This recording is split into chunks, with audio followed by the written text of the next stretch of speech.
As you folks who watched the inaugural episode of TGW Weekly know, we've been in the Lone Star State involved in our primary elections. In the Texas Congressional District 29 race, unfortunately some transphobia crept out of the mouth of Republican candidate Philip Aronoff. Philip Aronoff decided to sputter some alternative facts about trans folks, and here's what he had to say. Well, I think the whole transgender thing is a fraud.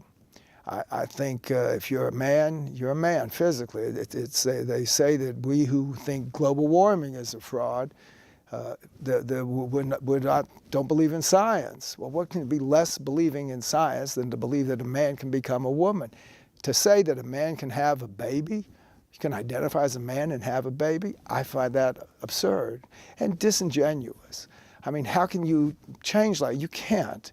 So the science deniers are people who say if you have XY chromosomes, you can still be a woman. That's not the case. I mean, you don't see it happen in the animal world. So I think it's pandering to a group of people who may have, I think, an emotional problem, and they need some sort of help to overcome it rather than pandering to them. You didn't expect that answer, did you? And here's what I have to say to Mr. Aronoff. First up, Mr. Aronoff, XY women do exist. It's called androgen insensitivity syndrome.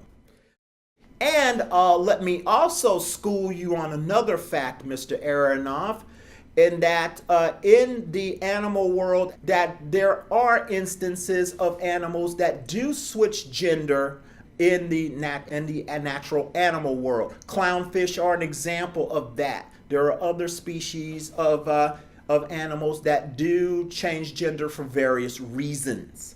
And this unapologetic black trans woman is looking at you right now, along with the over 1.5 million trans folks who live in the United States and the over 10,000 trans folks who live in the state of Texas. We exist, Mr. Aronoff. We're not going away. And the fact that your party since 2014 has continued to try to peddle transphobia for political advantage is sickening, and it's getting on our last nerves here.